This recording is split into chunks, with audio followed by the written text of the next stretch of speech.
dakwaan yang kita buktikan adalah pasal 374, junto pasal 64. Yang mana sesuai fakta persidangan, Batara telah menggelapkan.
Sampai dengan barang bukti nomor 25 satu bundel mutasi rekening orang Bank BCA dengan nomor rekening sekian atas nama Pujian Tirtoni Putri periode bulan Oktober 2021 sampai Februari 2023. Berdasarkan fakta-fakta yang terungkap dalam persidangan, maka sampaikan kami pada pemuka yang dilakukan oleh orang yang menguasai perkara bukan disebabkan karena ada hubungan kerja atau karena pencarian atau karena mendapatkan upah.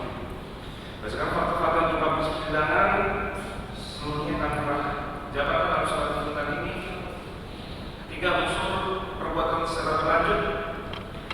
Kami penuntut umum mempertimbangkan hal-hal yang memberatkan. 1. Perbuatan terdakwa telah merugikan saksi Pujian Tirtoni Putri sehingga akibat perbuatan terdakwa Batara Ageng saksi mengalami selaku pemilik hal-hal yang meringankan terdakwa bersikap sopan selama menjalani persidangan.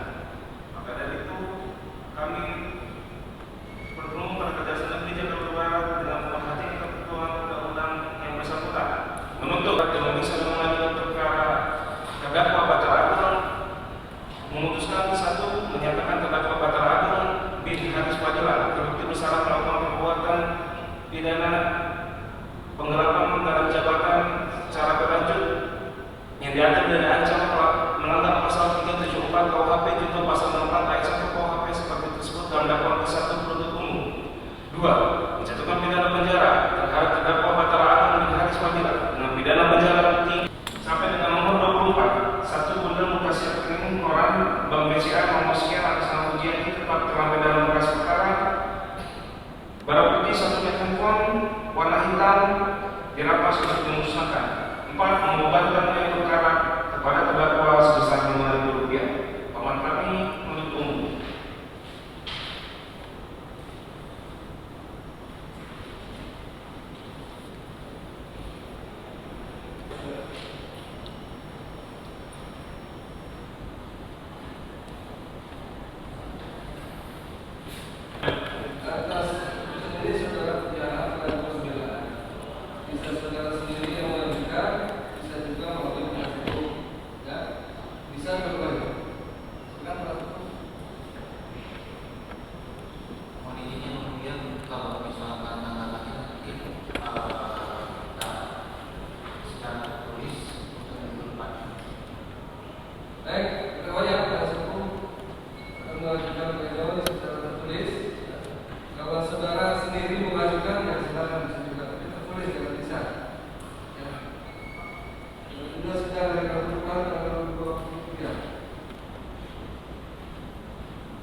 Sini aja bu, udah.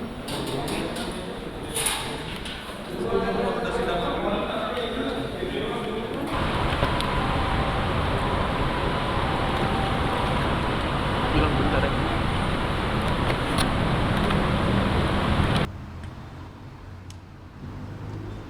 Udah?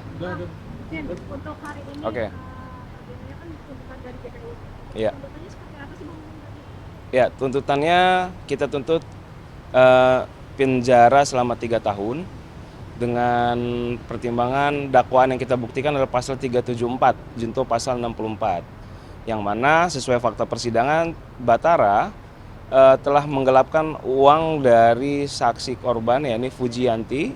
Lalu juga perbuatan terdakwa ini sudah berulang kali berlanjut, sehingga kita buktikan juga perbuatan berlanjutnya dari awal dia bekerja, dari awal dia melakukan sampai dengan diketahui oleh para saksi ya bahwa uangnya digelapkan oleh terdakwa gitu. Itu aja sih sebenarnya. Mungkin ada selain itu harus menggantikan uang tersebut atau seperti apa sih Bang?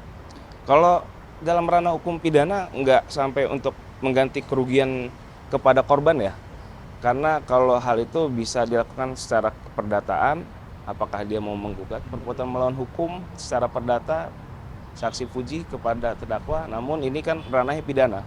Kalau pidana, dalam pidana pasal 374 yang dibuktikan itu tidak ada namanya mengganti kerugian gitu. Penggantian kerugiannya ya itulah diganti dengan pidana penjara yang dijalankan oleh terdakwa gitu. Mungkin ada tuntutan dari pihak sana menginginkan mungkin lebih lebih tinggi hukumannya itu seperti apa sih? Iya, sudah sesuai sih, karena kan ancaman hukuman pasal 374 ini kan 5 tahun. Nah, dari 3 tahun itu kan udah lebih dari setengah ya. Dan mana kerugian dari saksi korban itu kan 1,3 miliar kalau saya tidak salah, sehingga menurut saya ini sudah adil lah untuk hal dalam tuntutan ini. Nanti kita tunggu aja apa pembelaan dari terdakwa maupun penasihat hukumnya. Nanti kita dengar minggu depan dan kita akan jawab juga atas pembelaan itu. Gitu. Oke? Fuji sendiri katanya sempat mempertimbangkan itu tadi Turun dikit.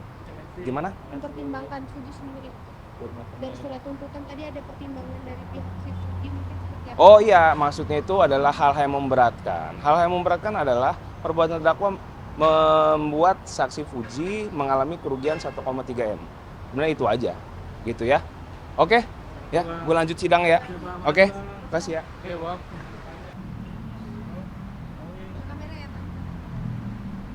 Bang, mungkin untuk agenda hari ini kan tuntutan dari MNI Bang ya.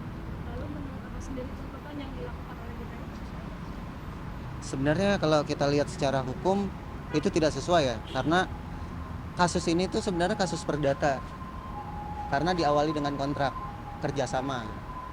Itu berawal di bulan Maret tahun 2021, yang artinya seharusnya ini dibawa ke perdata terlebih dahulu, baru dibawa ke ranah pidana. Karena ada pembicaraan secara lisan dari saksi Fuji bahwasannya atau selaku pelapor ya, segala urusan dari keuangan itu harus masuk, bukan harus masuk, tapi melalui rekening Batara gitu. Berarti apakah memang mungkin dari pihak Kakak sendiri terus dari pihak dari Bapak sendiri seperti apa sih mungkin narasi pembelaannya selanjutnya? Ya mungkin kita tunggu minggu depan aja ya kalau itu, biar jawabannya. Karena menurut saya ada hal-hal yang bisa meringankan. Yang pertama terkait dengan anggaran yang sudah dikembalikan oleh Batara, dan itu ada bukti-buktinya sudah kami serahkan minggu kemarin. Jadi itu bantahan-bantahan dari kita, tanggapan-tanggapan dari kita selaku kuasa hukum. Bang, tadi kan sempat disebutkan bahwa sebenarnya difonis akan 5 tahun. Bahwa ini akan mendapatkan 3 tahun aja. Jauh lebih ringan daripada tuntutan yang 5 tahun dulu. Kalau bisa kita ringankan, kalau bisa kita keluarkan. Karena menurut saya ada itikat baik dari Batara untuk mengembalikan uang itu.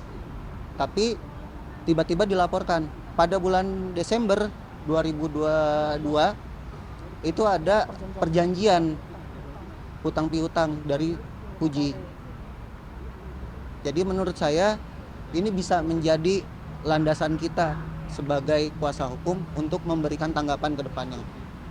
Boleh diperjelaskan mungkin utang piutangnya seperti apa nih biar maksudnya tidak ragu kemana-mana ya. Iya, Apakah ini Batara yang memiliki hutang ke Puji atau Puji yang memiliki hutang pembayaran dari terkait kasus ini, jadi yang 1,3 M ini akan dikembalikan.